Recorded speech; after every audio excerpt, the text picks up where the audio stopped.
बच्चों, हमारा system of particles and rotational dynamics वाला चैप्टर कंप्लीट हो गया था। उस चैप्टर में हमने बहुत सारी बारीक बारीक सी बहुत माइक्रोस्कोपिक कंसेप्ट्स को हमने डिस्कस किया, स्टडी किया।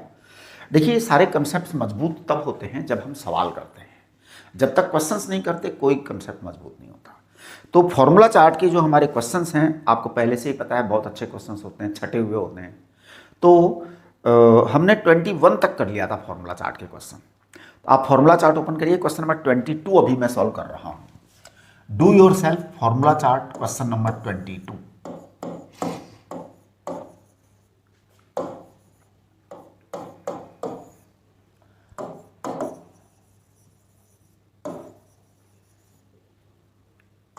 क्वेश्चन नंबर 22, इसको आप देखिए। ये कह रहे हैं sphere and a cylinder have the same radius and same mass. They start from rest at the top of an incline which reaches the bottom first. सबसे पहले तो कौन bottom first आएगा? Which has greater speed at bottom? Which has the greater total kinetic energy at bottom? Which has the greater potential rotational kinetic energy at the bottom? ठीक है। देखिए, ये question मैं सॉल्व करूंगा, लेकिन इससे पहले मैं आपको रोलिंग ऑन इंक्लाइन प्लेन का जो कंसेप्ट है उसको रिकॉल कर देता हूँ। एक बार आपको पढ़ा दिया, बस मैं जस्ट हल्का सा जो है ना उसको रिकॉल करूंगा कि कैसे पढ़ाया था आपको। तो ये टॉपिक आपको पढ़ाया जा चुका है, आप अपने नोट्स चेक करिए, यही पढ़ाया था। ये आपका कोई भी रोलिंग बॉडी है, कोई भी यहां से रोल करती हुई यहां आएगी, राइट। तो मतलब प्योर रोलिंग है।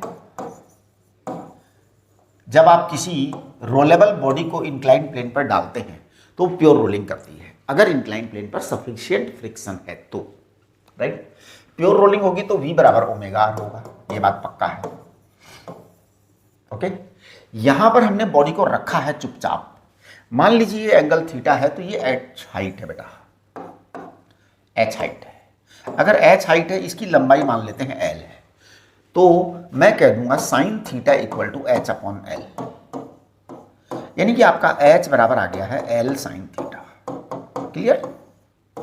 ओके, अब मैं कुछ भी नहीं करूंगा, total initial energy equal to total final energy करूंगा। तो देखिए, total initial energy equal to total final energy, total initial energy it is equal to total final energy. आप ध्यान दीजिए, टोटल इनिशियल एनर्जी को मैं लिखूंगा mgh। चलिए एक बार कंप्लीट कर लेते हैं, है ना। टोटल इनिशियल एनर्जी को मैं लिखूंगा mgh plus half m0 square plus half I0 square. बिल्कुल, क्योंकि नीदर जब हमने उसको रखा है वहां पर टॉप पर, तो ना तो चल रही है ना गिर रही है, मतलब कुछ नहीं हो रहा, मतलब तो केवल पोटेंशियल एनर्जी आएगी, राइट। फिर टोटल फाइनल एनर्जी लिखेंगे हम। तो टोटल फाइनल एनर्जी को मैं लिख दूंगा mg, h की जगह 0 लिखेंगे क्योंकि नीचे आ गई जमीन पर। जब जमीन पर बॉडी आ चुकी है तो अब उसकी हाइट 0 है, correct. Half mv square, half m, v लिखो आप, पता नहीं है v, है ना, तो v स्क्वायर लिख दो, plus half I omega square लिख दो, करेक्ट। ये आपकी फाइनल एनर्जी आ गई। तो मैं टोटल फाइनल एनर्जी को यहां पर जो है कंप्लीट लिख रहा हूं वापस से, half mv square plus half I को मैं लिख रहा हूं mk square, k is the radius of gyration, है ना। ओमेगा स्क्वायर को मैं लिख रहा हूं v अपॉन आर का whole square, v square upon are square.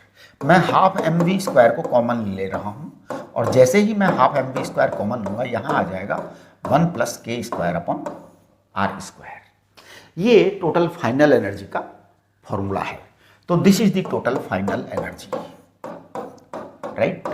अब अगर आप यहां थोड़ा सा ध्यान दे लेंगे ना, तो बहुत काम की बातें हैं यहां पे, है ना। टोटल फाइनल एनर्जी ये होती है टोटल एनर्जी, है ना।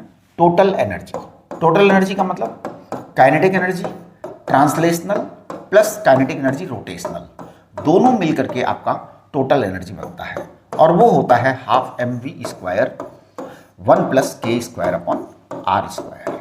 इसके अंदर क्या क्या चीजें क्या क्या हैं, तो देखिए, kinetic energy translational, kinetic energy translational है आपका half mv square. Kinetic energy rotational, rotational अगर आप इसको खोलेंगे तो वो आएगा आपका half mv square k square upon are square. ये आपका ट्रांसलेशनल मतलब रोटेशनल काइनेटिक एनर्जी है, K square upon are square. ये चीज़ें आपको मैंने केवल रिकॉल करने के लिए पढ़ाई है, क्वेश्चन तो अपना अलग है, क्वेश्चन तो अपना अलग है। अब देखिए एक बात पक्का है कि एनर्जी कंजर्वेशन से टोटल इनिशियल एनर्जी किसके बराबर होगी? टोटल फाइनल एनर्जी के बराबर होगी एज पर एनर्जी कंजर्वेशन। तो आप देखिए mgh बराबर आपका आ जाएगा half m v square 1 plus के स्क्वायर अपॉन आर स्क्वायर। ये आपका आ गया, m से m गया आपका, तो आपका v आ जाएगा यहां पर देखो √2gh अपॉन 1 प्लस के स्क्वायर अपॉन आर स्क्वायर। आप अपने पुराने नोट्स चेक करिए, उसके अंदर ये चीज है, करेक्ट। जब आपके पास में v आ गया है तो आप देखिए आपके पास में a भी आ जाएगा, करेक्ट। देखिए जब आपके पास में v आ चुका है तो हम लिखेंगे v स्क्वायर बराबर u square plus 2al। a को हम एक्सीलरेशन कहेंगे, l को हम डिस्प्लेसमेंट कहेंगे, राइट। तो मैं लिख रहा हूं v स्क्वायर को √2gh का स्क्वायर कर दूं, हाँ उसका स्क्वायर कर देते हैं, ट्वाइस gh 1 प्लस के स्क्वायर अपॉन आर स्क्वायर। ये आपका फाइनल वेलोसिटी आया था। u स्क्वायर को मैं 0 लिख देता हूं, प्लस ट्वाइस al, l को मैं लिख दूंगा h अपॉन साइन थीटा। या l को l रहने दो, कोई फर्क नहीं पड़ता, है ना। l बराबर h अपॉन साइन थीटा भी है, h बराबर l साइन थीटा है। 2 से 2 गया, आप चेक करते चले जाइए, जितना ज़्यादा आपका इन्वॉल्वमेंट होता चला जाएगा सब्जेक्ट आपको उतना ही बढ़िया समझ में आता चला जाएगा। g sine theta upon 1 plus के स्क्वायर अपॉन आर स्क्वायर। ये आपका एक्सीलरेशन आ गया, ये आपका एक्सीलरेशन आ गया।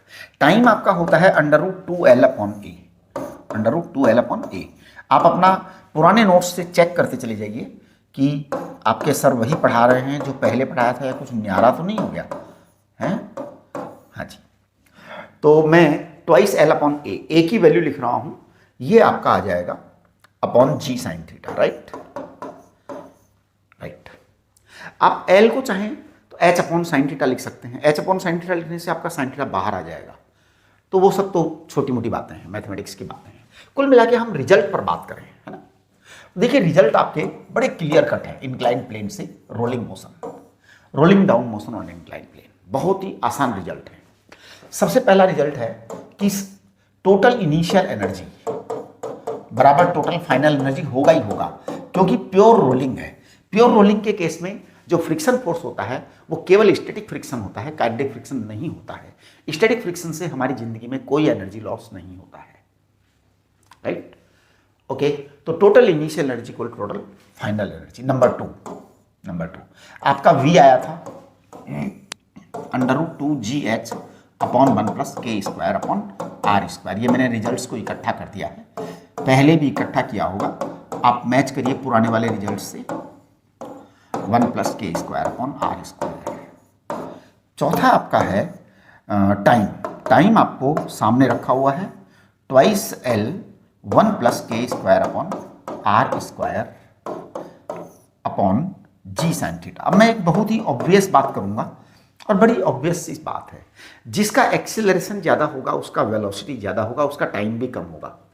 सोचो, जिसका एक्सीलरेशन ज़्यादा होगा उसकी स्पीड ज़्यादा होगी, एक्सीलरेशन ज़्यादा होगा तो स्पीड ज़्यादा होगी, स्पीड ज़्यादा होगा तो टाइम कम लगेगा, ये बात है। तो देखिए आपके पास में जिसका k square upon are square कम होगा उसकी वेलोसिटी ज़्यादा होगी, जिसका k square upon are square कम होगा उसकी एक्सीलरेशन ज़्यादा होगी। तो यहाँ पर बड़ा क्लियर कट एक रिजल्ट निकल करके आ रहा है कि अगर के स्क्वायर अपॉन आर स्क्वायर की वैल्यू कम है तो एक्सीलरेशन ज़्यादा, वेलोसिटी ज़्यादा और टाइम कम। अगर के स्क्वायर अपॉन आर स्क्वायर ज़्यादा है तो एक्सीलरेशन कम, वेलोसिटी कम और टाइम ज़्यादा। ये आपका आएगा। एक मिनट जरा मैं देख लूँ रिकॉर्डिंग हो रही है कि नहीं। हाँ यस, गोइंग गुड। चलिए, तो ये आपका टाइम निकल करके आ जाएगा। अब हम आते हैं क्वेश्चन पर। क्वेश्चन ये तो जो है ना आपका थ्योरी का वो था। क्वेश्चन नंबर 22 में ये कह रहे हैं स्फीयर है और दूसरा क्या है, सिलेंडर है। स्फीयर का के स्क्वायर अपॉन आर स्क्वायर बताइए कितना है, K square upon are square. देखिए एक चीज और है, जब तक बोला ना जाए ना कि ये सॉलिड है या होलो है, तब तक आप उसे हमेशा सॉलिड मानेंगे। हाँ जी, अगर वो कभी होलो लेंगे तो आपको बोलेंगे वो, ठीक है। यहां इन्होंने स्फीयर एंड अ सिलेंडर बोला है, इसका मतलब है दोनों सॉलिड है, ठीक है। तो स्फीयर है तो K square upon are square 2/5, cylinder है तो K square upon are square 1/2, solid cylinder, correct. अच्छा, अब आप देखिए अभी अभी आपको मैंने क्लियर किया था फाइनल ये वाली चीज, जिसका k square upon are square कम है, जिसका k square upon are square ज्यादा है, उसके साथ ऐसी ऐसी दुर्घटना या घटना घटित होगी।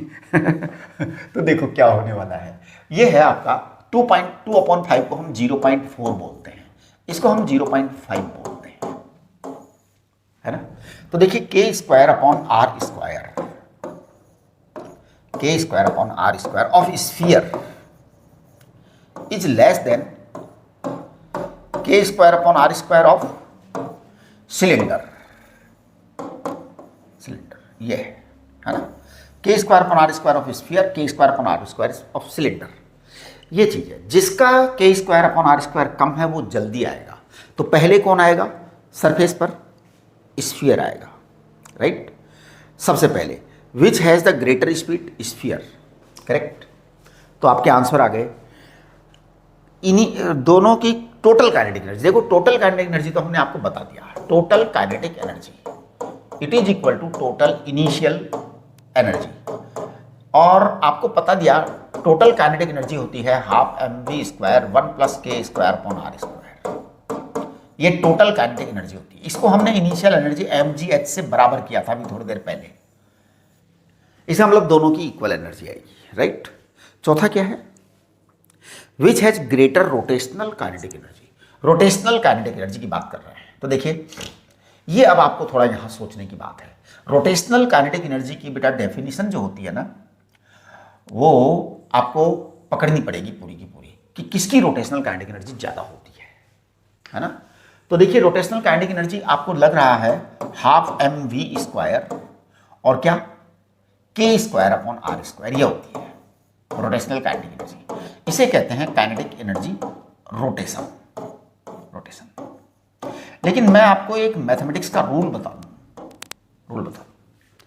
हमेशा ये कानून, हमेशा ये रूल अप्लाई होगा कि आप किसी भी क्वांटिटी को तब तक प्रोपोर्शनेट कैलकुलेशन नहीं कर सकते जब तक अदर क्वांटिटीज कांस्टेंट ना हो। तो हमें बड़ा सावधान रहना है। ये जो v है ना, ये अलग अलग है साहब, स्फीयर का अलग है और सिलेंडर का अलग है, तो हमें वो वैल्यू रखनी पड़ेगी v की, तब जाकर के काम बनेगा आपका, है ना। तो मैं देखिए इसको यहां पे लिख रहा हूं और आप चेक करना बहुत ध्यान से, है ना। तो kinetic energy rotation, kinetic energy rotation वाली बात कर रहे हैं। रोटेशनल काइनेटिक एनर्जी को मैं लिखूंगा हाफ mv², v² को मैं लिख रहा हूं 2gh और 1 + के स्क्वायर अपॉन आर स्क्वायर, और ये यहां ऊपर है K square upon are square. अब आपका असल एग्जाम है कि आप मैथमेटिकली कितना स्ट्रॉन्ग डिसीजन लेते हैं।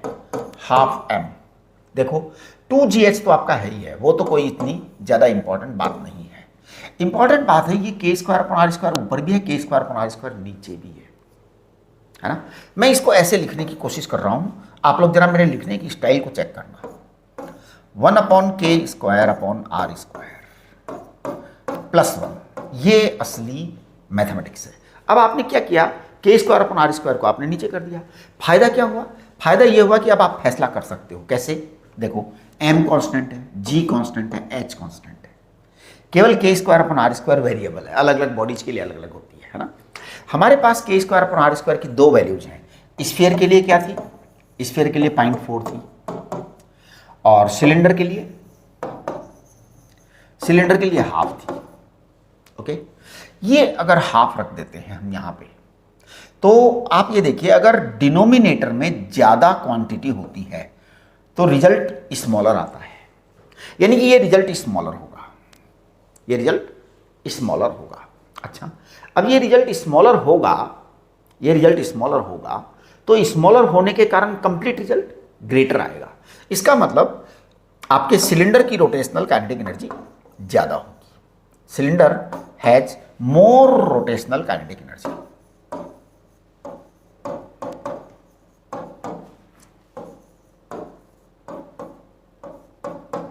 एक दिन मुझसे एक बच्चे ने कहा कि सर ये जो रिजल्ट निकल करके आया है, cylinder has more rotational kinetic energy, ये रिजल्ट तो हमारा ऊपर भी आ गया था। कहाँ आ गया था? देखो बच्चा क्या कहता है, बच्चे ने कहा, बच्चे कहते हैं तो बच्चे होते हैं, बात हम पूरी सुनेंगे बच्चों की। ये के स्क्वायर अपॉन आर स्क्वायर यहां है, K square upon are square cylinder का ज्यादा है और स्फीयर का कम है, तो जिसका ज्यादा है उसकी रोटेशनल काइनेटिक एनर्जी ज्यादा होगी। ये जवाब तो यहीं आ गया। आप इतना क्यों करते हो? मैं बता रहा हूं इतना क्यों करते हैं। एक्चुअली ये जो जवाब आया है इसके गलत होने की पूरी पूरी संभावनाएं हो सकता है इस पॉइंट पर यह चीज अप्लाई हो रही हो, ऐसा भी सिचुएशन बन सकता है। हमें मैथमेटिक्स पर ज्यादा बिलीव करना चाहिए। देखिए मैथमेटिक्स जो है ना वो कभी भी गलत नहीं हो सकती। आपका सोच में आपको यह है ना, प्रोपोर्शन लगाने के लिए आपको इसको कांस्टेंट रखना पड़ेगा। ये कांस्टेंट है नहीं, इसका मतलब है कि आपको इसको कंप्लीट करना पड़ेगा। और ये जो रिजल्ट है, हो सकता है आज आपको ऐसा लग रहा हो कि हमारा वहीं आ रहा था, हमने फालतू में 2 स्टेप लिखे। नहीं, ये 2 स्टेप्स जो एक्स्ट्रा लिखे गए हैं ये आपको वो मैथमेटिक्स बता देते हैं कि कल को हो सकता है कुछ यहां पे पंगा हो तो आपके रिजल्ट बदलेंगे, आपके रिजल्ट बदलेंगे। यहां कुछ अलग क्वांटिटी हो सकती है। भाई हमारा केवल काम एक सवाल कराना नहीं है ना। फिजिक्स के अंदर लगभग आपको मैं 20,000 सवाल करा दूंगा पूरे 2 साल में, तो वो 20,000 सवालों को करवाना है ना मेरा काम। तो एक कंसेप्ट अगर कमजोर हुआ तो वो तो हर जगह कमजोर जाएगा, तो वो हम नहीं करेंगे। ठीक है, आप यहां पर v वेरिएबल है, अलग अलग बॉडीज के लिए अलग लगाएगा, इसलिए मुझे v की वैल्यू रखनी पड़ी है। वेरिएबल से हम कभी भी फाइनल रिजल्ट नहीं निकालेंगे, उसके लिए पहले हम कांस्टेंट करेंगे, फिर जो वेरिएबल क्वांटिटी है उसको चेक करके आपको रिजल्ट निकालेंगे। 2 वेरिएबल नहीं होने चाहिए। यहां 2 वेरिएबल है, एक v है और एक के स्क्वायर अपॉन आर स्क्वायर, दोनों वेरिएबल है। तो you can not find the result, you should not find, है ना। आपका रिजल्ट उस रिजल्ट से मैच कर रहा है, ये केवल बाई चांस है, लक है, भाग्य है आपका कि मैच कर रहा है। चलिए आगे बढ़िए, 23 क्वेश्चन पर बात करते हैं अपन। 23 क्वेश्चन जो है ना, देखिए अभी तक हमने बहुत सारे क्वेश्चंस कर लिए और जो क्वेश्चंस हैं वो बहुत सारे कंसेप्ट कर लिए। ये 23 क्वेश्चन बहुत ही शानदार क्वेश्चन है और अपने आप में मतलब इतना बढ़िया सवाल है कि एक साथ ढेरों चीजें क्लियर हो जाएंगी। देखो मैं आपको रोटेशनल सेंस बताता हूं, sense of rolling, sense of rolling. अब ये सेंस ऑफ रोलिंग क्या है? रोलिंग सेंस बोलते हैं इसको क्या बोलते हैं? रोलिंग सेंस, रोलिंग सेंस है ना, या rolling feeling, feeling of rolling, feel a roll. कैसे फील करोगे आप एक रोलिंग को? महसूस करना। देखो अगर मान लो ये आपका रोड है, ये आपका रोड है, तो बहुत ही आसान बात है कि अगर मान लो यहां एक व्हील जा रहा है इस डायरेक्शन में, इस डायरेक्शन में अगर व्हील जा रहा है तो बट नेचुरल है कि आपकी रोलिंग ऐसी होनी चाहिए तो ये आगे जाएगा। अगर सोचो कभी इस दुनिया में ऐसा हो जाए कि आपकी रोलिंग ऐसी हो, ऐसी, और व्हील आगे जा रहा हो, तो क्या है? निश्चित ही ये प्योर रोलिंग नहीं है। क्यों नहीं है प्योर रोलिंग? क्योंकि यहां देखिए v इधर है और ओमेगा आर आपका इधर ही आ रहा है, यानी v और ओमेगा आर दोनों सेम डायरेक्शन में हो गए बॉटम पर। अब बॉटम पर जब v और ओमेगा आर दोनों सेम डायरेक्शन में हो गए तो बॉटम की वेलोसिटी जीरो नहीं हो रही है ना? हाँ, तो ये आपकी प्योर रोलिंग नहीं है और ये आपका प्योर रोलिंग हो जाता है कि आपका v इधर था, आपका ओमेगा आर इधर आ गया, प्योर रोलिंग हो गया।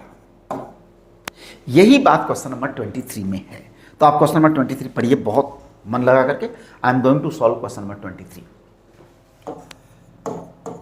देखिए क्वेश्चन नंबर 23 में ये क्या कर रहे हैं, डायग्राम बनाया इन्होंने बड़ा जबरदस्त। ये कह रहे हैं solid sphere is projected along an inclined plane according to the diagram if the coefficient of friction mu equal to 0.5 and radius r, then find the time when linear velocity becomes 0, angular velocity at that instant. ठीक है, तो देखिए question number 23 की बात कर रहा हूँ मैं, है ना। हमारे यहाँ क्या है, सामने मंदिर है, तो कई बार मंदिर के ओम वगैरह की आवाज़ें आने लग जाती हैं। और अब ठीक है, तो अपन जो है ना अपना काम करते हैं। ठीक है, कभी कभी इधर उधर से कोई आवाज़ भी आ सकती है, वो तो आ ही सकती है, जब हम घर में रहते हैं तो होता रहता है। चलिए आगे बढ़ते हैं, है ना। वो हो सकता है वॉशिंग मशीन के बजर की आवाज़ आ जाए। चलिए, तो देखिए क्वेश्चन नंबर 23 में ये क्या कर रहे हैं। आप डायग्राम देखो, डायग्राम देखते ही आपको समझ में आ जाएगा कि क्या बात कही गई है। देखिए ये आपका इंक्लाइन प्लेन है, इसका एंगल थीटा दे रखा है, दे रखा ना। आप पिछली वाली जो स्लाइड है इस पर ध्यान दीजिए, ये आपकी प्योर रोलिंग नहीं है। This is not pure rolling, है ना। This case is not pure rolling, can not be pure rolling, can not be. वो वाला प्योर रोलिंग हो सकता है अगर v बराबर ओमेगा आर आ जाए तो, राइट। बॉटम वेलोसिटी 0 हो जाएगी, v बराबर ओमेगा आर आ जाएगा तो ये प्योर रोलिंग हो जाएगी। ये प्योर रोलिंग की कोई संभावना ही नहीं बनती है। ऐसा ही कुछ आपके क्वेश्चन नंबर 23 में हो रहा है। एक सॉलिड स्फीयर को ऊपर की तरफ फेंका गया है, कोएफिशिएंट ऑफ फ्रिक्शन दे रखा है, रेडियस दे रखी है, हमें वो टाइम पता करना है व्हेन लीनियर वेलोसिटी बिकम्स 0। तो देखिए क्या घटना हो रही है। यहां से एक किसको फेंका गया है, सॉलिड स्फीयर को ना, हाँ सॉलिड स्फीयर को ऊपर की तरफ रवाना किया गया है, ऊपर की तरफ इसको रवाना किया गया है, v वेलोसिटी से रवाना किया गया है, और इन्होंने ओमेगा का डायरेक्शन दिया है। सबसे बड़ा चैलेंज यही है, बस ओमेगा का डायरेक्शन दिया है। ये ओमेगा का डायरेक्शन इन्होंने ऐसे दिया है, देखिए आप चेक करिए। ये जो ओमेगा का डायरेक्शन है बड़ा डेंजर डायरेक्शन है, यानी कि निश्चित रूप से it is not a pure rolling. ये आपका ओमेगा आर है, correct. It is not pure rolling,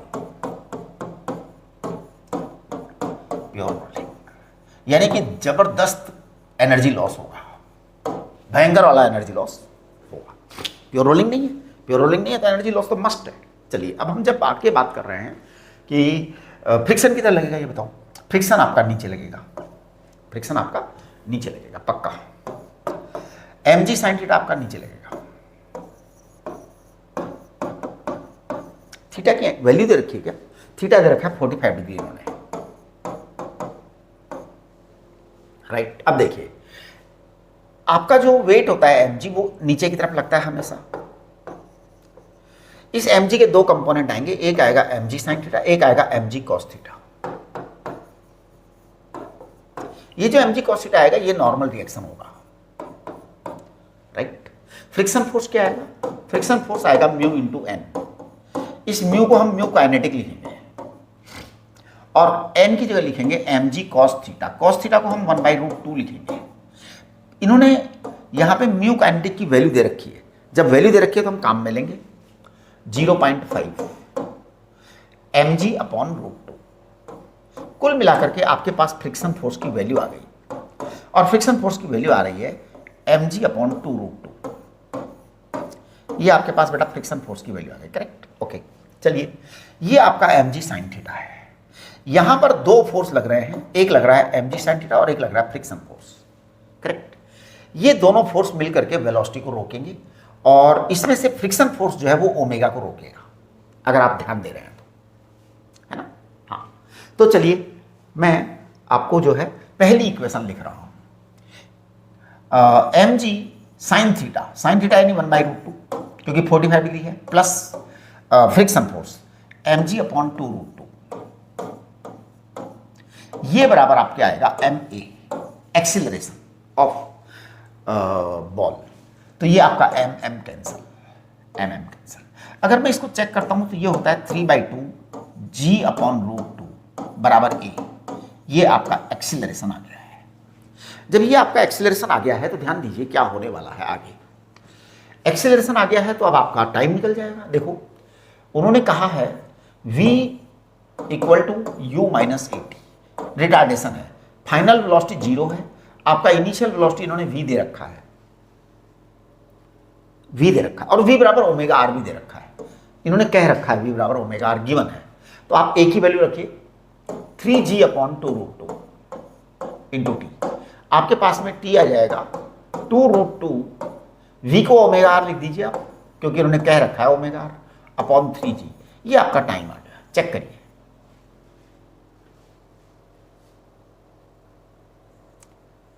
yes, okay, इनका थोड़ा सा इन्होंने जो है ना ये 3 को जो है ना 2 से डिवाइड करके 1.5 लिख रखा है, तो कोई खास बात नहीं है, 1.5g आप देखिए, ये आपका टाइम आ गया, करेक्ट। चलिए, जब आपके पास में टाइम आ चुका है, इसके बाद में क्या कह रहे हैं, angular velocity at that instant, उस इंस्टेंट पे एंगुलर वेलोसिटी क्या होगी। तो देखिए, अब यहां पर हम बहुत सावधान हो जाओ, बहुत सावधान हो जाओ, बहुत सावधान हो जाओ, हम ये काम नहीं कर सकते v बराबर ओमेगा आर, हम ये काम नहीं कर सकते ओमेगा बराबर v अपॉन आर, ये वाला कार्यक्रम हम यहां नहीं कर सकते, यहां नहीं कर सकते। क्यों नहीं कर सकते? बड़ा सिंपल कारण है, प्योर रोलिंग नहीं है जी, ये तो हम तब कर सकते हैं जब प्योर रोलिंग हो, प्योर रोलिंग है ही नहीं, आप कैसे लगा सकते हो प्योर रोलिंग का कंसेप्ट। यहां तो रोलिंग का फ्रिक्शन है भैया, जबरदस्त फ्रिक्शन है, you can not use the concept of pure rolling. अब आपको क्या करना पड़ेगा, बाकायदा तरीके से टॉर्क निकाल के अल्फा निकालना पड़ेगा। तो देखिए, मैं निकाल रहा हूं,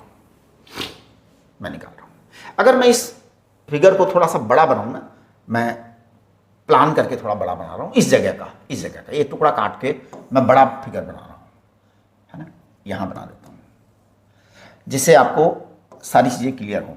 ये आपका इंक्लाइन प्लेन था, ठीक है, कहाँ जाएगा कहाँ नहीं जाएगा वो एक अलग कहानी है। थीटा इक्वल टू 45 डिग्री दे रखा है, ये आपका गोला है, मैं थोड़ा सा गोले को जानबूझ के बड़ा बना रहा हूं, है ना। यस, ये आपका कैपिटल mg होगा बेटा, पक्का है ना, mg होगा। mg के 2 कंपोनेंट आएंगे, mg अपॉन √2, 45 डिग्री है इसलिए mg अपॉन √2, ये भी आपका mg अपॉन √2 आया। यहां तक कोई प्रॉब्लम नहीं है, राइट। इन्होंने एक बात कही है क्वेश्चन के अंदर कि भैया v इधर है, और इन्होंने एक बात कही है कि ओमेगा इधर है। उड़ी बाबा रे, ये है असली बात, ओमेगा इधर है। ये तो रोलिंग सेंस ही नहीं है जी, इट इज नॉट सेंस। हाँ देखिए, रोलिंग की फीलिंग ही नहीं है, रोलिंग की फीलिंग ही नहीं है, फीलिंग ये है रोलिंग की। रोल, जब कोई भी चीज दुनिया में रोल होती है तो ऐसे ही रोलिंग होती है। आप चला के देख लो, आज आप जा करके एक बार साइकिल चला करके देखो, और देखो पैदल पैदल साइकिल चला के देखो कि आपका पहिया कैसे घूमता है। ये कॉमन सेंस की बातें हैं, है ना। यहां पर ये ऐसा ही कुछ हो रहा है कि ये उल्टा दे रखा है ओमेगा, इसका मतलब आपका ओमेगा आर इधर है और वी भी इधर ही है, कोई चांस ही नहीं है प्योर रोलिंग होने की। सारा वेलोसिटी उधर है तो फ्रिक्शन फोर्स आपका इधर आएगा। फ्रिक्शन फोर्स की वैल्यू क्या है वो हम कंफर्म कर चुके हैं पहले ही। फ्रिक्शन फोर्स होता है म्यू इंटू एन, म्यू को मैं कह दूंगा म्यू के और एन को कह देंगे एम जी अपॉन √2, राइट। ये आपका फ्रिक्शन फोर्स हो गया, राइट। चलिए, अब जब हम ये सब करते हैं तो हम थोड़ा आगे बढ़ जाते हैं कि अब आपके ये फ्रिक्शन का टॉर्क आएगा, क्योंकि देखिए v वाला काम तो हम कर चुके हैं, v वाला काम तो हमारा बड़े आराम से आ गया था। क्यों? हमने सीधा फोर्स बराबर मास इंटू एक्सेलरेशन लिख दिया, एक्सेलरेशन आ गया, v equal to u minus A T कर दिया, हमारे पास टाइम आ गया। यानी कि वहां कोई ऐसी इशू नहीं हुई है। असली बात हो रही है आगे कि अब हम यहां पे टॉर्क निकालेंगे। टॉर्क बराबर आर एफ आर, तो भैया आर को आर लिख दो और फ्रिक्शन फोर्स को लिख दीजिए म्यू के एम जी अपॉन √2। यहां पर म्यू के आपको पहले से ही पता है, म्यू के है 1/2 एम जी अपॉन √2। कुल मिलाकर के आपके पास टॉर्क आ गया। टॉर्क को हम लिखेंगे आई एल्फा, टॉर्क को हम लिखेंगे आई एल्फा। तो ध्यान दीजिए, ये है आपका R 1/2 M G upon √2। I alpha लिखिए आप, आई को लिखेंगे 2/5 M R square into alpha. इन्होंने रेडियस दे रखी है क्या? नहीं, रेडियस आर ही दिया है इन्होंने। चलिए कोई बात नहीं, आप m से m हटा दीजिए, r से r हटा दीजिए। आप जरा अल्फा कैलकुलेशन करना। अल्फा आपका आ रहा है कितना जी, 5 को इधर ले जाओ, तो मेरे को लग रहा है 5/4√2 g/r आया क्या? ये अल्फा है, ये आपका अल्फा है, करेक्ट। अब हमें ओमेगा निकालना है फाइनल, वो टाइम जब वेलोसिटी 0 हो गई है उस टाइम पे, है ना। तो देखिए वो टाइम हम निकाल चुके हैं, तो मेरे को ओमेगा निकालना है। ओमेगा आएगा ω2 = ω1 माइनस अल्फा टी। तो आप देखिए ω2 बराबर ω1, बेटा ω1 आपका ओमेगा है माइनस अल्फा आपका है 5g/4√2r। टी कितना है आपका टाइम? उन्हीं बाबा टाइम तो ये रखा आपका, है ना। मैं रख रहा हूँ इस टाइम को यहाँ से उठा के रख रहा हूँ, आप लोग चेक करना जरा। √2 mg/ ये 1.5 जो इन्होंने लिखा है ना, अच्छा नहीं लग रहा मेरे को लिखना, मेरे को 3/2 लिखने की इच्छा हो रही है ना। हाँ तो 2 को ऊपर ले जाओ जी। आर आएगा क्या? आर आएगा, है ना। चेक करो, यस ये कैलकुलेशन की थी हमने यहाँ पर, वही कैलकुलेशन है, आपके फर्स्ट वाले टुकड़े का आंसर है ना, फर्स्ट वाले सवाल का आंसर है। तो 1.5 लिखना हमें अच्छा नहीं लग रहा, क्योंकि ज़रूरत भी नहीं है एक्चुअल में, है ना। अब आप इसी कैलकुलेशन करिए, प्लीज डू फिनिश। अच्छा ये उल्टा लिख दिया क्या मैंने टाइम को, R/G आएगा ये शायद, एक मिनट देखना, ये टाइम की वैल्यू उल्टी लिख दी मैंने शायद, है ना। हाँ R ऊपर आएगा, ओमेगा R ऊपर आएगा, ओके ओमेगा R ऊपर आएगा, और क्या आएगा नीचे G आएगा, यस ओके। चेक करिए आप, चलिए G से G उड़ाओ जल्दी जल्दी, और जो कार्यक्रम करना करो जल्दी जल्दी। √2 से √2 को उड़ाओ, R से R को उड़ाओ उड़ाओ उड़ाओ उड़ाओ उड़ाओ। हाँ जिसका कार्यक्रम करना कर छुट्टी करो जी, ये 2 और ये 2 4 कट जाएगा। ओमेगा -5ω/6 आ रहा है, इसका मतलब ये ω/6 आ जाएगा आंसर आपका। देखिए ये आपका क्वेश्चन नंबर 23 है, और बहुत ही बढ़िया सवाल है, बेस्ट क्वेश्चन टिल नाउ। चलिए क्वेश्चन नंबर 24 करते हैं हम। तो देखिए क्वेश्चन नंबर 24 जो है ना, ये भी बड़ा आसान सा सवाल है, और मेरे को लगता है इसमें हमें कुछ करना ही नहीं है। 24 में क्या कह रहे हैं, uniform round object of mass m radius r moments of inertia about the centre of mass is this and rough surface of the coefficient of time after which the slipping stops. अच्छा वो निकालना है अपने को। तो भैया अब ऐसा करो, इसको कंप्लीट कैलकुलेशन करनी, वैसे इतना कोई खास भी नहीं है ना। ये लो देखो, यूनिफॉर्म राउंड ऑब्जेक्ट है, मास m है, रेडियस r है, मोमेंट ऑफ इनर्शिया i है, ठीक है। i centre of mass I/mr² के लिख रखा है इन्होंने एक कांस्टेंट दे दिया अपनी तरफ से। ध्यान दीजिए, अब हमारा वाला के और इनका वाला के में डिफरेंस है। हमारा वाला के जो रेडियस ऑफ जायरेशन था वो अलग था। देखिए रेडियस ऑफ जायरेशन जो हमारा वाला के था, हमारा वाला के जो था radius of gyration, gyration what you से, आई से ओनली जायरेशन, तो के है रेडियस ऑफ जायरेशन। क्या होगा ये आपका होगा क्या I/mr², और इसका अंडर रूट होता था, ये हमारा वाला के होता था। इनका भी के यही है क्या? अच्छा हाँ इनका भी के यही है, देखो वही है ना, अलग नहीं है। लेकिन उन्होंने पता नहीं स्मॉल के क्यों लिख दिया, है ना। देखो फॉर्मूला चार्ट में स्मॉल के, वो ऐसा हो जाता है टाइप वाइप करने वालों में। अब देखिए I बराबर क्या होगा, I बराबर होगा mk², mk² बराबर बस ठीक है।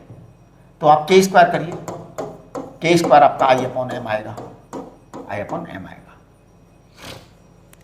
अच्छा k² I/m आएगा, यहाँ पे इन्होंने I/mr², ओके। तो हमारा भी रेडियस ऑफ जायरेशन जो है ना फिर ये नहीं था, पता नहीं क्या बात है।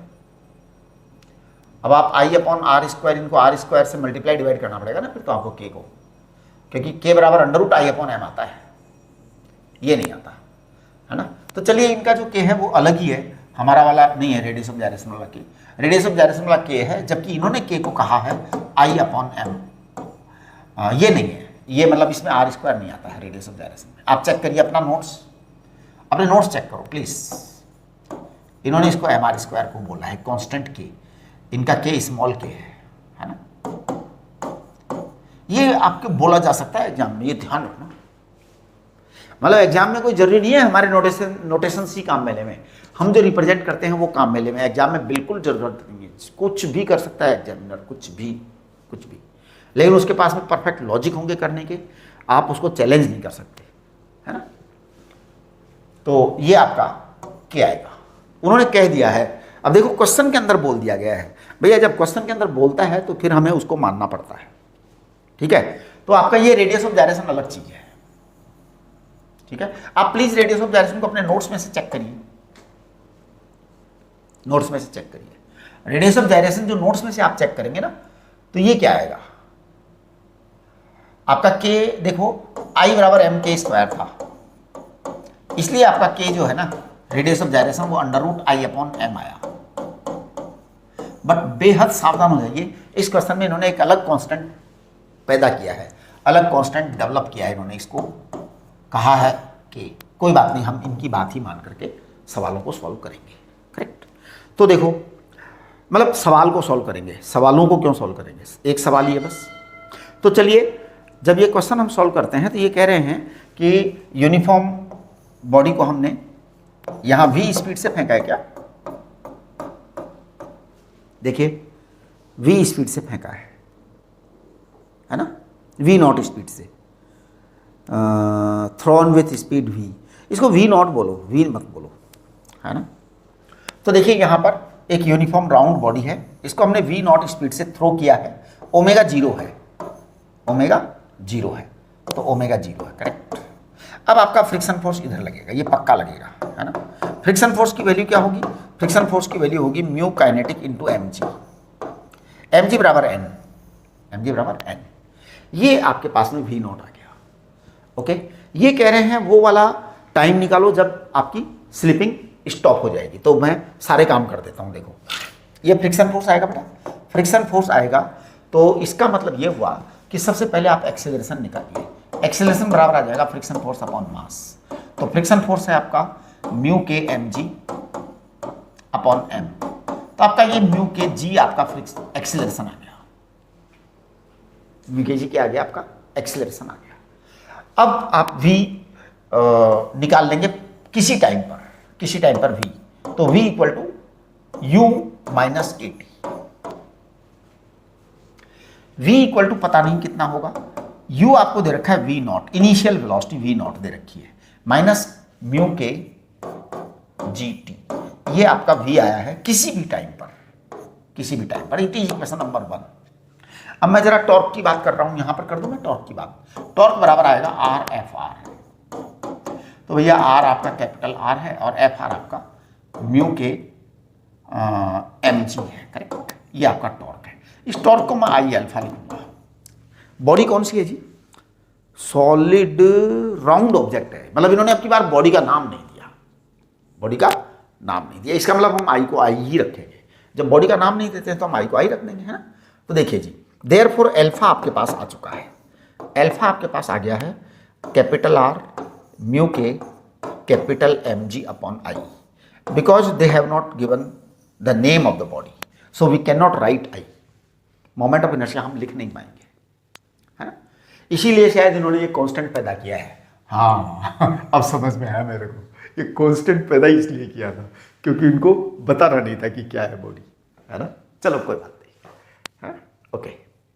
अब आप देखेंगे ना ध्यान से, अगर आप ध्यान से देखेंगे तो मैं इस अल्फा में एक चीज कर सकता हूँ, है कर दूँ, मजा आएगा, बहुत मजा आएगा।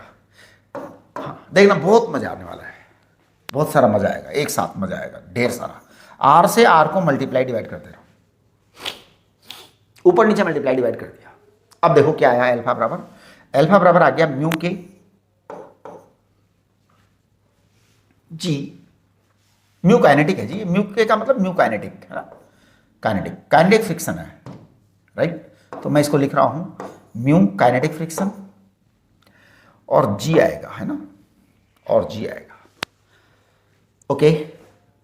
ये mr स्क्वायर और ये I, तो मैं इसको कह दे रहा हूं small k constant upon R। देखना ये जो I अपॉन mr स्क्वायर दे रखा था, इसको लिख दिया, इसका यूज कर दिया हमने। हाँ करना ही है यूज, जब आपको दे रखा है तो भैया यूज तो करोगे ही ना, ये आपका अल्फा आ गया, करेक्ट। जब आपके पास अल्फा आ चुका है तो अब आप बस हो गया आपका काम। इनिशियल ओमेगा 0 है जी, इनिशियल ओमेगा 0 है। तो मैं अब यहाँ पर अप्लाई करूँगा इस चीज़ को। देखो मैं क्या कर रहा हूँ, मैं लिखूँगा ओमेगा 2 बराबर ओमेगा 1 प्लस अल्फा टी। तो ओमेगा 2 आपका फाइनल ओमेगा होगा, ओमेगा 1 आपका 0 है, अल्फा आपने ये निकाल दिया है। तो आप ईमानदारी से इसको लिख दीजिए प्लस। ये प्लस क्यों लिखा है, क्योंकि ये होगा एक्सीलरेशन होगा, है ना, इसलिए प्लस लिखा है। रिटार्डेशन होता तो माइनस लिखते, म्यू के जी अपॉन स्मॉल के आर इंटू टी। ये आपका ओमेगा टी आ गया, ओमेगा 2 आ गया, करेक्ट। ये आपका ओमेगा 2 आ गया।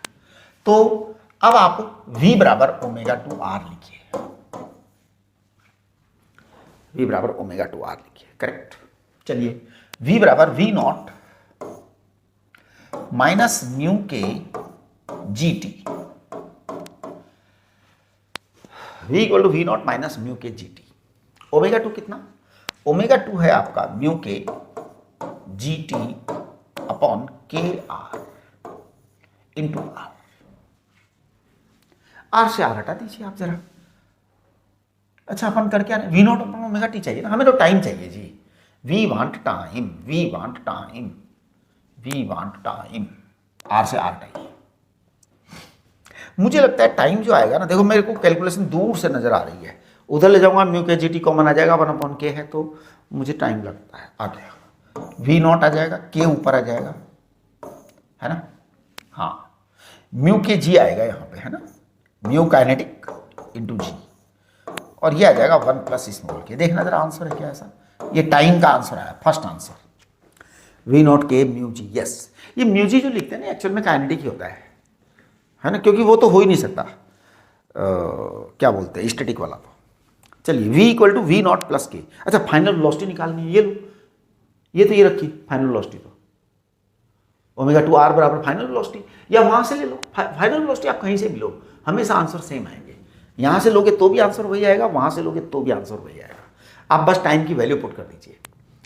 अच्छा ओमेगा नॉट 2 लिखना पड़ेगा ना, हाँ यहाँ पे ओमेगा नॉट 2 लिखना पड़ेगा, टाइम की वैल्यू भी पुट करनी पड़ेगी, यहाँ भी आपको टाइम की वैल्यू पुट करनी है। किसी से भी निकाल लो जी, ये लो मैं निकाल देता हूँ, 1 से निकाल देता हूँ, इक्वेशन 1 से देखो, है ना, कैपिटल वो स्मॉल v बराबर वी नॉट माइनस म्यू के जी इंटू टी। टी आपका ये है, वी नॉट स्मॉल के, मतलब ये आपका कांस्टेंट है जो कि गिवन है क्वेश्चन के अंदर, म्यू के जी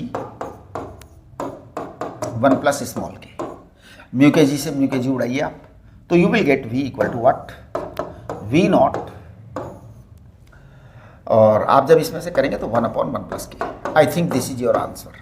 ये आपका v आ गया। आगे क्या चाह रहे हैं ये, ओमेगा को तो मैं बताने की इच्छा ही नहीं रखता, क्योंकि जब आपके पास में v आ चुका है तो ओमेगा भी आ ही चुका है ना, केवल आपको r का भाग लगाना है। अब की बात, अभी आप यहाँ पे प्योर रोलिंग हो चुकी है, ध्यान दीजिए, ये मोमेंट वो है जब pure rolling done, pure rolling done, ध्यान दीजिए, T less than this, T less than this, है ना, दिस, इससे कम वाले टाइम के लिए प्योर रोलिंग नहीं थी, इससे कम वाले टाइम के लिए प्योर रोलिंग नहीं थी, तो वहां पर प्योर रोलिंग नहीं थी, उसे कहते हैं स्लिप। प्योर रोलिंग का मतलब स्लिप हो रहा है, pure rolling was not there, तो यहां पर प्योर रोलिंग नहीं थी, लेकिन इसके ग्रेटर एंड इक्वल पे प्योर रोलिंग है इस टाइम के बाद में, इसलिए हम omega upon R direct V, omega equal to V upon R लगा सकते हैं। ध्यान दीजिए, प्योर रोलिंग के केस में ही आप यह चीज लिखेंगे, म्यू नॉट जी, म्यू के जी 1 प्लस स्मॉल के। ध्यान दीजिए, आप लोग जो omega equal to V upon R लिखेंगे ना, ये केवल और केवल तब लिखेंगे जब प्योर रोलिंग हो, इसलिए मैं यहां लिख रहा हूं, बड़े मस्ती के साथ लिख रहा हूं, मुझे कोई डर चिंता फिक्र नहीं है, इसलिए लिख रहा हूं, करेक्ट। ये आपका ओमेगा गया। ये आपका क्वेश्चन नंबर क्या था, 24 था, है ना। 25 जो है वो हमने क्लास में डिस्कस कर लिए हैं, इस तरह के सवाल काफ़ी सारे, है ना, तो लेकिन ये बड़ा अच्छा सवाल है इसके अंदर 25 क्वेश्चन, है ना। तो मैं एक काम करता हूँ कि 25 क्वेश्चन के बाद में 26, हाँ 25-26 कर लेते हैं, छोटे छोटे सवाल हैं, है ना, हाँ हाँ, it will not take more than 10 minute. चलिए क्वेश्चन नंबर 25 देखो।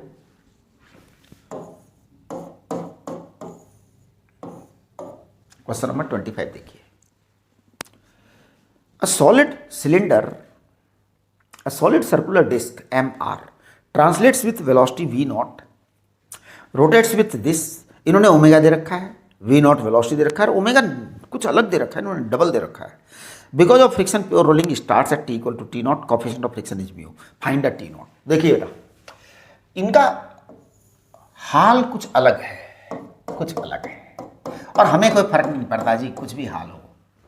देखो क्या है, सीन कुछ ऐसा हो रहा है बेटा, इन्होंने सेंटर की वेलोसिटी दे रखी है V नॉट, और ओमेगा इन्होंने सेंस के अकॉर्डिंग ही दे रखा है, यानी कि ओमेगा देने में इन्होंने कोई डायरेक्शन में कोई प्रॉब्लम नहीं है, लेकिन इन्होंने ओमेगा की वैल्यू दे दी, और वो दे दिया twice V not upon R। तो सोचिए इस बॉटम पॉइंट का क्या हाल है, बॉटम पॉइंट का हालचाल चेक करिए। बॉटम पॉइंट में दो वेलोसिटी होगी, एक होगा V नॉट और एक होगा ओमेगा R। चलिए जी, ओमेगा R कितना होगा ये बताइए। इस बॉटम पॉइंट की वेलोसिटी ओमेगा R कितनी होगी? ओमेगा ये है आपका 2V naught upon R into R, यानी कि ये 2V नॉट हो गई। उड्डी बाबा रे, 2V नॉट हो गई। वो V नॉट है और ये 2V नॉट है। अब बताओ फ्रिक्शन फोर्स किसको रोकेगा? फ्रिक्शन फोर्स इसको रोकेगा, मतलब ओमेगा को रोकेगा और V को बढ़ाएगा। तो फ्रिक्शन फोर्स आपका इस डायरेक्शन में एक्ट होगा, है ना। मैं फ्रिक्शन फोर्स को ब्लैक कलर से बना देता हूं। Friction force will act in this direction. Friction force will act in this direction. What is the value of friction force? Value of friction force is mu k into capital Mg. ये friction force की value है बेटा। इन्होंने body क्या दे रखी है? Solid circular disc है, डिस्क है। So this is disc, they have given disc, so we will use the concept of disc, correct. चलिए, ये आपके पास में फ्रिक्शन फोर्स है, तो मैं कह दूंगा acceleration equal to F R upon M. देखिए एक्सीलरेशन है ना, आप काफी सारे सवाल कर चुके हो, हर बार म्यू के जी आ रहा है, हर बार म्यू के जी आ रहा है, एक्सीलरेशन है ना। हाँ, तो ये आपने एक्सीलरेशन आ गया। अब जरा हम टॉर्क निकाल देते हैं। टॉर्क बराबर आएगा बेटा आर एफ आर, इसका मतलब है कैपिटल आर म्यू के capital M g, I alpha, I कितना है? आई है एम आर स्क्वायर बाई 2।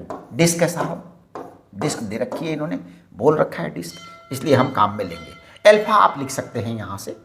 तो बताइए एल्फा क्या आ जाएगा?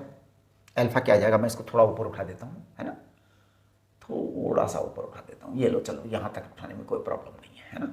क्वेश्चन नंबर तो 25 ही है, और आपका ओमेगा गिवन है। ये बड़ी, इस सबसे बड़ी चीज जो इस क्वेश्चन में है ना, वो यही है कि ओमेगा गिवन है और अजीब सा दे रखा है ना। हाँ, तो आप देखो ये चीज आ गया आपके पास। एल्फा कितना आ जाएगा? एल्फा आपके पास में आ जाएगा, एम से एम गया, आर से आर गया, 2 आपका आ जाएगा यहां पे ट्वाइस म्यू के जी अपॉन ट्वाइस म्यू के जी अपॉन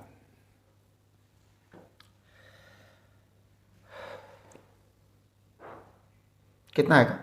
ट्वाइस म्यू के जी आ गया और आर आएगा, ऐसा आएगा शायद एल्फा। चेक करिए आप, ठीक है। आपके पास में जब एल्फा आ चुका है, ए आ चुका है, बस खत्म काम। अब तो आपको इक्वेशन ऑफ मोशन लगानी है, इतना ही करना होता है। उसके बाद तो इक्वेशन ऑफ मोशन स्टार्ट हो जाती है। देखो अब मैं कहूंगा v equal to U plus A T, formula होता है हमारा सबसे पहला वाला। v को मैं कहूंगा v नॉट, प्लस बोलूंगा आपकी बार प्लस बोलूंगा। क्यों बोलूंगा प्लस? क्योंकि आपका जो फ्रिक्शन फोर्स है वो इस डायरेक्शन में लग रहा है, जो इस वी नॉट को सपोर्ट करेगा, है ना। ओमेगा बहुत ज्यादा है जी, ओमेगा बहुत ज्यादा है, तो फ्रिक्शन फोर्स क्या करता है? उसको सपोर्ट करता है जो कमजोर होता है, बड़े को सपोर्ट नहीं करता फ्रिक्शन फोर्स। तो ओमेगा को सपोर्ट नहीं करेगा, नीचे वाले को सपोर्ट करेगा फ्रिक्शन फोर्स, राइट। चलिए, तो अब आपका ये कहाँ है? आपका म्यू के काइनेटिक जी टी आ जाएगा। चलिए, है ना, ये आपकी इक्वेशन नंबर 1 आ गई। अब मैं ओमेगा की बात कर रहा हूं। ओमेगा 2 बराबर ओमेगा 1 प्लस अल्फा टी। चलिए जी, ओमेगा 2 बराबर, इन्होंने ओमेगा 1 दे रखा है twice we not upon R, ये वैल्यू दे रखी है ओमेगा 1 की, माइनस एल्फा। एल्फा को मैं लिखूंगा ट्वाइस म्यू के एक काम करें कि इस म्यू को म्यू ही लिखना चालू कर दें क्या? चलो अगले सवाल से हम म्यू को म्यू ही लिखेंगे, क्योंकि इस वो स्टैटिक वाला तो कभी आता नहीं है ना? स्टैटिक वाला आएगा क्यों नहीं बताओ? क्योंकि स्टैटिक फ्रिक्शन कभी लगता ही नहीं है इस दुनिया में। अब आप कहोगे है सर आप कैसी कैसी बातें करते हो। एक्चुअली पता है कि स्टैटिक फ्रिक्शन तो एक पर्टिकुलर मोमेंट पर अप्लाई होता है जब मोशन नहीं हो रही होती है, जब मोशन नहीं हो रही होती है। अब आप कहेंगे कि यहाँ तो हमेशा ही फ्रिक्शन फोर्स लगा रहता है क्योंकि मोशन लगातार हो रही है, फिर भी अरे भाई नहीं हो रही मोशन, यही तो बात है। प्योर रोलिंग में बॉटम पॉइंट की मोशन नहीं होती है, ऊपर वाले पॉइंट्स घूमते हैं, उस समय इसकी वेलोसिटी जीरो होती है बॉटम पॉइंट की। जैसे आपकी बस दौड़ रही है, बस कहाँ गई? रुड़की से दिल्ली पहुंच गई। एक भी सेकंड ऐसा नहीं आया था, एक सेकंड छोड़ो मिली सेकंड नहीं आया था, माइक्रो सेकंड नहीं आया था, जब बॉटम पॉइंट पर स्टैटिक फ्रिक्शन ना हो। क्योंकि अगर वो काइनेटिक फ्रिक्शन, ऐसा नहीं कि काइनेटिक फ्रिक्शन नहीं लगता, कई बार बेचारा ड्राइवर जो है ना जबरदस्ती ब्रेक लगाता है, जब जबरदस्ती ब्रेक लगाएगा ब्रेक के टाइम पे तो लगेगा, काइनेटिक फ्रिक्शन होगा, है ना? जब वो स्पीड में चेंज में जाएगा ना तब होगा, बाकी जब तक स्पीड में चेंज नहीं आ रहा है तब तक आपके काइनेटिक फ्रिक्शन आएगा ही नहीं। वो सॉरी स्टैटिक फ्रिक्शन ही रहेगा। और स्टैटिक फ्रिक्शन कभी कैलकुलेशन में इन्वॉल्व नहीं होता, स्टैटिक फ्रिक्शन कैलकुलेशन में इन्वॉल्व नहीं होता। तो इसलिए वो चीज़ें हम यहाँ पे मान करके चले। अपना टाइम निकाल लो जरा, टाइम का वैल्यू आपके पास पहले से ही नहीं, टाइम का वैल्यू नहीं है, वो तो निकालना है, वही तो निकालना है जी। चलिए अब आप दोनों को इक्वेट कर दीजिए, किसको? v equal to omega R, खत्म, ओमेगा 2r आपका टाइम रहेगा, क्योंकि इस टाइम पे वो सब सेट हो चुका होगा, रोलिंग बोलिंग सब खत्म, मतलब वो जो स्लीपिंग विलिपिंग है ना सब खत्म। तो v नॉट आ जाएगा प्लस म्यू के जी टी आ जाएगा, it is equal to twice we not upon r आ जाएगा माइनस ट्वाइस म्यू के g t upon r into t, इसको पूरे को आर से मल्टीप्लाई करो। तो चलिए जी अब जरा कार्यक्रम करो कंप्लीट, ये इधर, उसको इधर और उसको उधर। तो मुझे लग रहा है कि ये थ्राइस म्यू के जी आ जाएगा जी, हाँ, और वहां आ जाएगा वी नॉट। इसका मतलब टाइम जो है ना आपका वो आ जाएगा V not upon thrice mu के जी। देखना जरा ये टाइम दे रखा है क्या, चेक करिए आपका आंसर। हाँ जी बिल्कुल यही दे रखा है टाइम। अब देखो अब जब टाइम आ गया आपके पास में तो वी भी आ गया, वी को आप यहाँ रख दो, ये लो मैं लिख रहा हूँ वी को यहाँ पे, वी को यहाँ लिख दे रहा हूँ, वी नॉट प्लस ये रहा ये इक्वेशन म्यू के जी, टी बताना बेटा, टी है आपका V not upon thrice mu के जी, यानी म्यू के जी से म्यू के जी उड़ा दो जी आप, तो ये आपका वी आ जाएगा 4/3 वी नॉट। तो आपको जो है ना एक चीज एकदम क्लियर कर लेनी चाहिए मन में, जब जब 100% प्योर रोलिंग होगी तब तब काइनेटिक फ्रिक्शन एक्ट नहीं करेगा, स्टैटिक फ्रिक्शन एक्ट करेगा, and static friction never takes participation in the calculation. क्यों? क्योंकि वो तो लॉस नहीं करता ना एनर्जी को, हम तो उसी पर ध्यान लगाते हैं जिसमें हमारा नुकसान हो रहा होता है ना। फायदे वाली चीज की बात क्या करनी, फायदा तो होना चाहिए है? तो जब स्टैटिक फ्रिक्शन लग रहा होता है तो हम मस्त रह जाते हैं, काय को कैलकुलेशन करेंगे? काइनेटिक फ्रिक्शन को हम कैलकुलेट करते हैं, ये सारा गेम उसी से खेला जाता है, उसी एक्चुअल मुसीबत की जड़ी वही है ना। स्टैटिक फ्रिक्शन तो मस्त कर देता है हमारे को, हाँ एंजॉय करते हैं हम। इसमें आप ओमेगा निकाल सकते हैं कितना आएगा, है ना, वो आप ओमेगा निकालिए, अपने आप निकालिए ओमेगा कितना आएगा, राइट। अब देखो एक बात बताऊं, यहां अगर आप इस सवाल के अंदर ओमेगा निकालेंगे तो बड़ा मजा आएगा।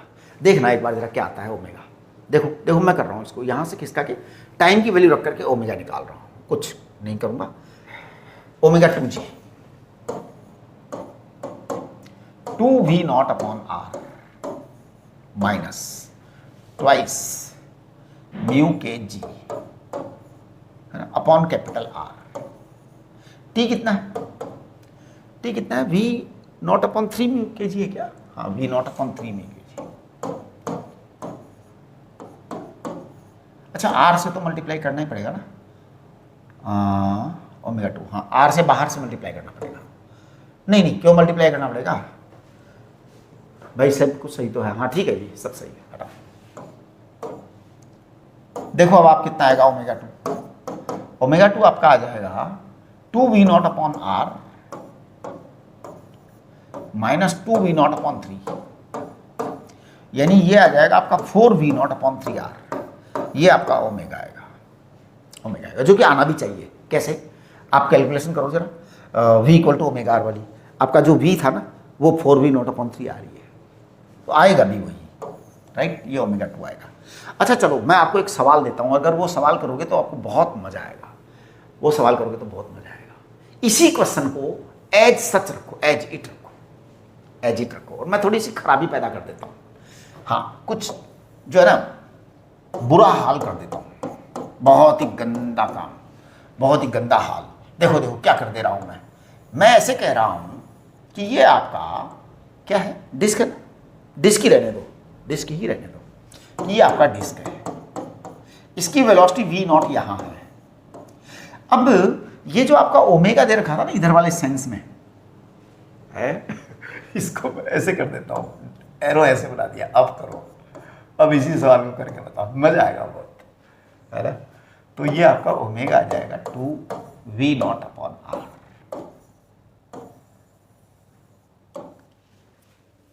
ठीक है, ये आपका ओमेगा है। बस अब हमें वही सब चाहिए, टाइम चाहिए, वेलोसिटी चाहिए, ओमेगा 2 चाहिए, मतलब बस केवल मैंने इस एरो को बदला है, बाकी सवाल वैसा का वैसा है, ओमेगा की वैल्यू वही है। इस एरो बदलने से बड़ा पंगा हो गया है, समस्या ग्रस्त स्थिति हो गई है, आपको बहुत ज़्यादा सावधान होना पड़ेगा। एक बार ज़रा क्वेश्चन नंबर 26 देखिए। क्वेश्चन नंबर 26 जो है ना, इस तरह के क्वेश्चन हम बहुत सारे कर चुके हैं आपके पहले भी। चलिए क्वेश्चन नंबर 26 जो है बड़ा आसान सा और छोटा सा सवाल है। यहाँ पे ग्राउंड के ऊपर शायद कुछ चीज़ रखी हुई है, और ये चीज़ क्या है वो ज़रा पढ़ लेते हैं हम। Consider cylinder of mass M, cylinder है जी, सिलेंडर है, तो ये सिलेंडर है, सिलेंडर माने डिस्क, सिलेंडर और डिस्क तो एक ही बात होती है ना, सिलेंडर और डिस्क में कोई अंतर नहीं होता, दोनों सेम होते हैं, ठीक है। इसका इन्होंने कैपिटल एम दे रखा है, रेडियस कैपिटल आर दे रखी है, करेक्ट। यहां पर इन्होंने एक प्लैंक रखा है इसके ऊपर, प्लैंक का मास कितना है, प्लैंक का मास इन्होंने स्मॉल एम दिया है, इसके ऊपर प्लैंक रखा है, और नीचे ग्राउंड है, नीचे ग्राउंड है ना, हाँ। अच्छा ये देखो कोई जरूरी नहीं है कि नीचे ग्राउंड देवें, हो सकता है नीचे भी प्लैंक दे देवें, जैसे मैंने आपको करवाया है ना, मैंने आपको ये सब करवा दिया है। अब ये प्लैंक दे रखा है, इसका इन्होंने फोर्स दे रखा है, इसका इन्होंने फोर्स दे रखा है कैपिटल एफ। तो देखिए, consider cylinder of capital M R lying, a force F is applied on the plank such that the plank moves and causes the cylinder to roll, correct. The plank always remains horizontal, there is no slipping at any time of the contact. बढ़िया बात, इन्होंने मतलब ये कह दिया कि there is no slipping, no slipping यानी every time pure rolling, ये क्वेश्चन के अंदर बोला है, no slipping माने all time pure rolling, all time pure rolling, यानी बस समझ लो आपकी प्योर रोलिंग ही हो रही है, वो और कुछ बोल ही नहीं रहा, और कुछ बोल ही नहीं रहा, ठीक है। चलिए कोई बात नहीं, प्योर रोलिंग हो रही है। तो अब एक बड़ी ऑब्वियस सी बात है कि अगर ये फोर्स इधर है तो भाई बात ये है, यहाँ पर अल्फा ये घूमेगा ना, ऐसे ऐसे घूमेगा, ऐसे टर्न करेगा, ऐसे टर्न करेगा। तो मैं थोड़ा सा इसकी कैलकुलेशन कर लेता हूँ हल्की फुल्की। मान लीजिए स्टैटिक फ्रिक्शन तो लगेगा ही लगेगा, है ना। स्टैटिक फ्रिक्शन की वैल्यू हम कभी काउंट नहीं करते, आज भी नहीं करेंगे, आज भी नहीं करेंगे, लेकिन मैं बस एक बार इक्वेशन लिखने के लिए काम में लूंगा कि यहां से आपका ये पॉइंट ऑफ कांटेक्ट है, यहां आपने फोर्स एफ लगाया तो इसके ऊपर प्लैंक पर फ्रिक्शन फोर्स इधर लगेगा, और ये पक्का पता है मुझे कि ये स्टैटिक फ्रिक्शन फोर्स है। क्यों, इन्होंने प्योर रोलिंग बोल दी है, यहां पर फ्रिक्शन फोर्स लगेगा, क्या, स्टैटिक फ्रिक्शन, ठीक है। इसको मैं 1 कह देता हूं, इसको मैं 1 कह देता हूं। एक फ्रिक्शन फोर्स यहां भी लगेगा, देखो कैसे, ये जब ऐसे चलेगा ना तो ये ऐसे टर्न करेगा, ऐसे टर्न करेगा तो यहां पर कुछ ओमेगा आ रहेगा, है ना, तो फ्रिक्शन फोर्स लग सकता है यहां भी, है, तो यहां पर FRS2 लग जाएगा, अलग अलग लगेगा फ्रिक्शन फोर्स, यहाँ अलग वहाँ अलग वहाँ अलग। अब ये हमसे पता है क्या कह रहे हैं, ये हमसे कह रहे हैं what are the directions of the friction force acting at the A and B of the plank of the. तो देखिए ए पॉइंट आपका कहाँ है, आपका ए पॉइंट जो है ऊपर है और बी पॉइंट आपका नीचे है। ये फ्रिक्शन फोर्स की डायरेक्शन किस किस पर पूछ रहे हैं, सबसे पहले पूछ रहे हैं what are the directions of the friction force acting at the A and B on the plank and the cylinder. तो ये बड़ी क्लियर कट बात है कि फर्स्ट वाले सवाल के जो है ना 4 आंसर आएंगे, इन्होंने 2 ही दे रखे हैं, आप चारों ले लीजिए मेरे से, ध्यान दीजिए। फर्स्ट सेकंड, नहीं 3 आंसर आएंगे क्योंकि नीचे तो प्लैंक है ही नहीं ना नीचे तो प्लैंक है ही नहीं, नीचे तो प्लैंक है ही नहीं, है ना। तो देखिए first, direction of friction force,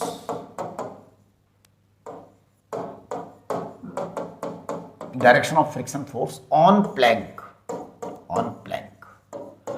Planck पर तो बेटा लेफ्ट आएगा क्योंकि फोर्स आपने राइट लगाया है, तो लेफ्ट ही आएगा आपका डायरेक्शन प्लैंक के ऊपर, प्लैंक के ऊपर, है ना, हाँ लेफ्ट आएगा।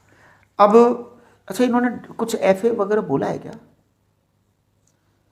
What are the direction of friction force acting at the A and B on the plank and the cylinder.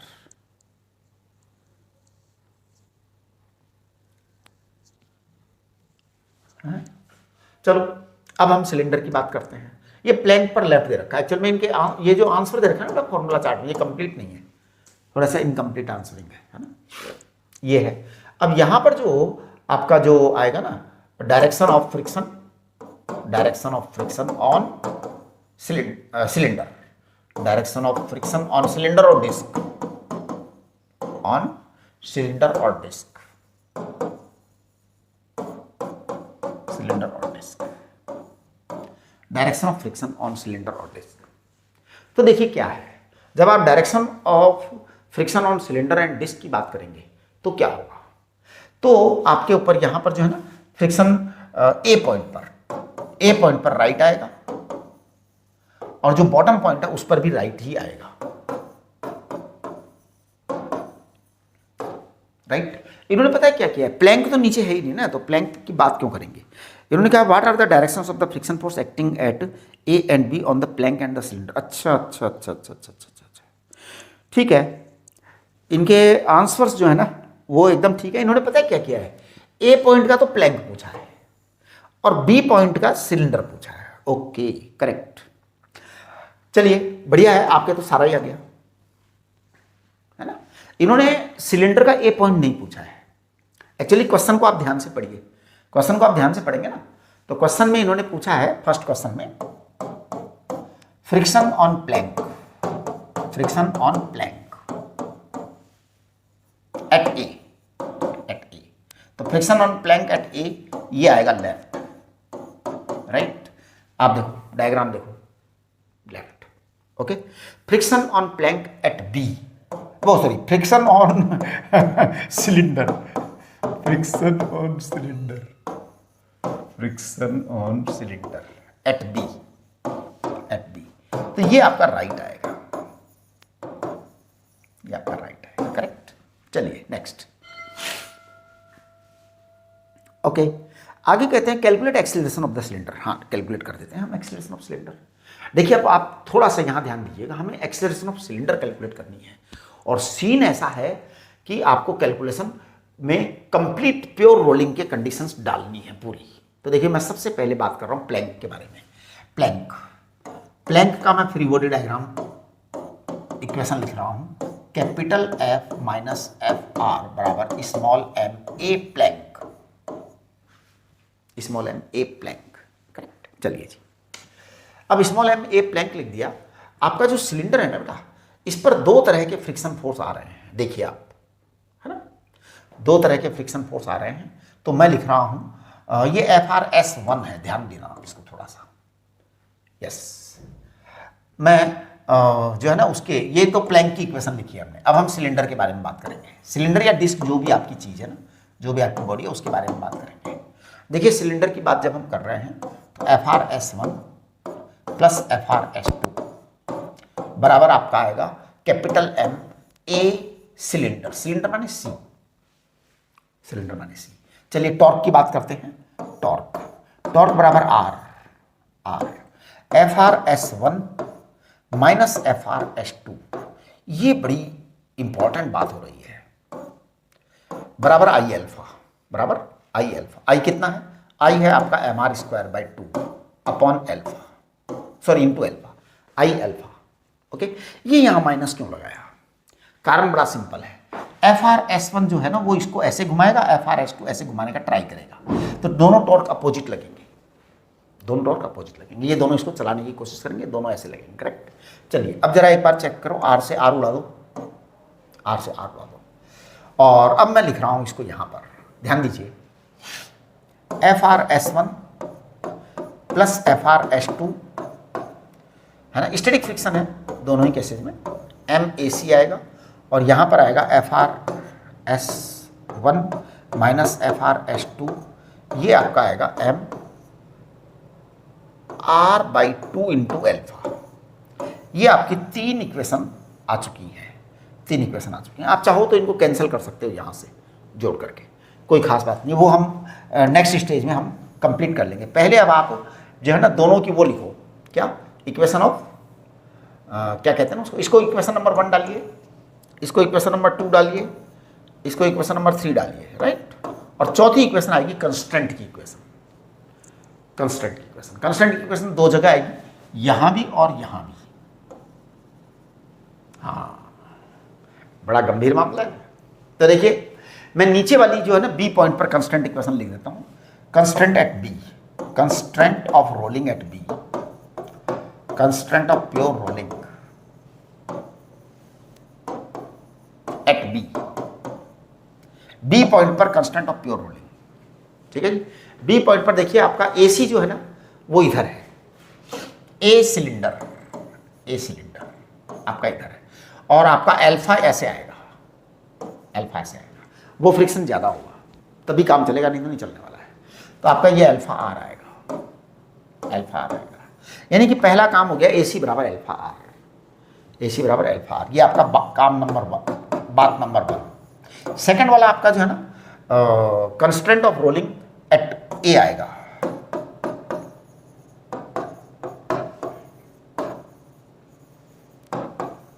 Eight A point पर कंस्टेंट ऑफ रोलिंग करिए आप। जब आप कंस्टेंट ऑफ रोलिंग एट ए करेंगे तो देखो क्या हालत हो गई आपकी, आपका प्लैंक है ना वो राइट में जा रहा है, तो आपका प्लैंक आएगा ए पी, और ए सी भी आपका राइट में जा रहा है, प्लस अल्फा आर भी आपका राइट में जा रहा है। ये आपकी ए पॉइंट पर इक्वेशन आएगी, यानी कि आपके पास में 5 इक्वेशन हो गई है। ओके, हम इन पांचों से फटाफट आंसर निकलेंगे, देखना आप। अब मैं 2 और 3 जो है ना दोनों को ऐड कर रहा हूं। देखिए 5 इक्वेशंस जो है ना आपको यहां दिखाई दे रही हैं। इक्वेशन नंबर 1 आपकी ऊपर थी, है ना, तो आप चाहेंगे तो हम यहाँ पे लिख देंगे आपके सामने लिख करके, कोई खास बात नहीं है। इक्वेशन नंबर 1 जो थी वो थी आपकी capital F minus F R 1, है ना, और it is equal to what, it is equal to capital M A plank, ये था, ये इक्वेशन नंबर 1 थी। मैं एक काम कर रहा हूँ, पता है क्या कर रहा हूँ मैं, ये जो है ना आर अल्फा, इसको ए सी लिख दे रहा हूँ और 2 और 3 को ऐड कर दे रहा हूँ। देखिए 2 और 3 को जब मैं ऐड करूँगा तो F R S to cancel हो जाएगा, तो twice F R S 1, twice F R S 1, ये आपका आ जाएगा 3/2 कैपिटल एम ए सी। ऐसा कैसे लिख दिया, ये हमने क्या किया है 2 और 3 को सम किया है, 2 और 3 का सम किया है। ये आपका F R S to cancel हो गया, ये आ गया, ये आपका 3/2 आ गया, क्योंकि आर अल्फा को मैंने ए सी लिख दिया है, आर अल्फा को ए सी यहाँ से लिखा है इक्वेशन नंबर 4 से, यानी मेरी मर्जी से नहीं लिखा है, कंस्टेंट इक्वेशन से उठा के लिखा है, ठीक है। चलिए अब ये आपके पास में आ गया, और आपके पास चौथी इक्वेशन ये है ना, देखो A P equal to A C plus alpha R, ये आपकी चौथी इक्वेशन है। इसको मैं लिख दूंगा ए सी प्लस ए सी, यानी twice a C, twice a c, है ना, हाँ बिल्कुल ट्वाइस ए सी आ गया आपके पास में। तो a P equal to twice a c, है ना, right.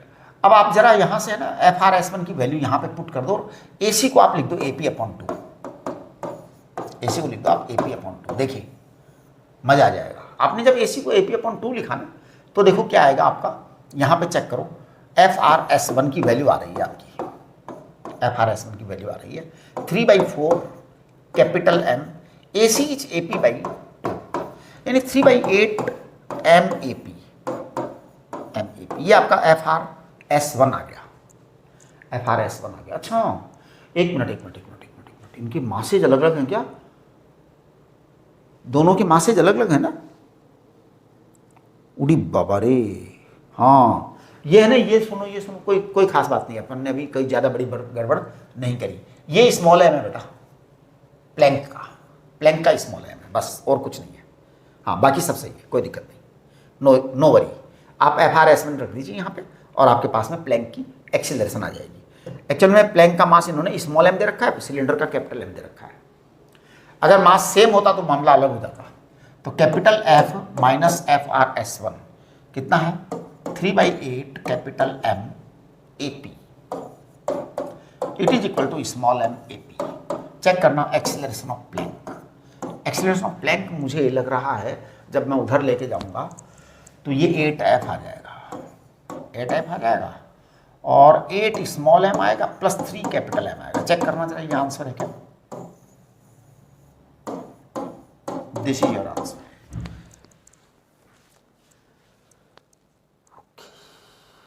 Acceleration of Planck cylinder की बात, अच्छा सॉरी, ये हमारी एक्सीलरेशन ऑफ प्लैंक आया बेटा, and this is not asked, ये नहीं पूछा गया है ये पूछा नहीं गया है। अच्छा तो AC आ गया आपके पास। AC क्या आया? AC आपका AP/2 आया है, AC आपका AP/2 आया है। देखो ये रखा, एक एक चीज पर ध्यान दो, एक एक चीज को बारीकी से चेक करो, जांच करो, बारीकी से जांच करोगे तब सवाल समझ में आएगा। 8M प्लस 3 कैपिटल है, ठीक है, ओके। ये चीज आपके पास में क्लियर आ गई, AC आपके पास आ गया, यानी कि आपका सेकंड आंसर आ गया। फ्रिक्शन फोर्स तो अब आप निकालते ही रहिए जी। फ्रिक्शन फोर्स A निकल जाएगा, देखो मैं निकाल दे रहा हूं आपका फ्रिक्शन फोर्स A। ये रखा यहां पे रखा पड़ा है, सामने आंसर पड़ा हुआ है आपके। देखो FRS1 देखो जी आंसर देखो आप जरा, ट्वाइस FRS1। तो FRS1 को इन्होंने FA कहा है ना, हमने A कहा, इन्होंने FA कह दिया उसका। और तो आप देखो 2/3 3/4 कैपिटल M और AC आपका ये है 4F/8M plus 3 capital M। Check करो 4 से 4 गया तो आपका FA आ गया है 3 capital MF upon 8M plus 3 capital M, ठीक है। FB आपका बॉटम वाला आएगा, बॉटम वाला आपका FR2 था। अच्छा FR2 तो हमने निकाला ही नहीं, FRS2 को हमने कैंसिल कर दिया था ना इक्वेशन में से घटा करके, तो निकालना पड़ेगा भैया, यहां से आएगा ये, किसी में से भी एक से आ जाएगा। FRS2 को आप MAC अपॉन FRS1 लिख दो, है ना। देखो FRS2 बराबर आप लिख दीजिए कैपिटल M AC AC कितना था? कैपिटल M AC आपका ये था AP/2। उन्हीं बाबा सारा लिखना पड़ेगा ना। अच्छा ये 3/8 AP आया, अब आपको AP की वैल्यू भी लिखनी पड़ेगी भैया यहाँ पे, हाँ मजाक नहीं है। पहले इसको कंप्लीट करो आप, AP की वैल्यू लिखो ईमानदारी से उठा करके, AP की लिखनी है, AC की नहीं लिखनी है। जो आ रहा है वो करते जाओ यार चुपचाप, मतलब यह तो कंप्लीट मतलब मस्ती होती है। AP इक्वल टू कितना था? 8F/3 small m plus capital 8M था। चेक करिए आप, है ना, 3 स्मॉल m था ना, नहीं 8 स्मॉल m था, 8 स्मॉल m था, वहां लिखा हुआ होगा 8 स्मॉल m/3 कैपिटल M, ये था। आप जब इससे कैंसिल कर देंगे तो ये आपके पास में अच्छा सॉरी 8 से 8 आएगा, F तो बचेगा ना, F तो बचेगा, है ना, 8 से 8 जाएगा, F बचेगा। आपके पास में ये आ जाएगा 3 capital F/M into 8M plus 3 capital M। Check करो ये आपका FRS1 आ गया। FRS2 आपका वहां से आएगा, उसमें से आपको सब्ट्रैक्ट करना पड़ेगा, AC की वैल्यू आपको रखनी पड़ेगी। अब देखो AC और AP में क्या डिफरेंस है, केवल इतना सा डिफरेंस है। AC जो है ना AP का हाफ है, AP आपका आ गया था यहां पर, AP आपका आ गया था, AC आपका ये आएगा। तो आप लोग एक एक चीज को जो है ना क्लियर करते चले जाओ। तो आपका ये कैपिटल MAC माइनस FRSA आएगा, बस आप निकाल लीजिए। कैपिटल MAC है ना। अब आप ये आप करिए अपने आप, मैं नहीं करूंगा, लेकिन आपको कंप्लीट करना है, आपको कंप्लीट करना है, ठीक है। चलिए यहां तक के आपके क्वेश्चंस हो गए। अब देखिए ये रोलिंग मोशन ये सब हम आपको करवा चुके हैं, ये पूरा का पूरा। अब 27 से लेकर के 33 तक के क्वेश्चंस हमारे बचे हैं, तो मैं 27 से 23 तक के क्वेश्चंस आपको करवा दूंगा, ठीक है। चलिए थोड़ा सा स्पीड बढ़ाओ अपनी।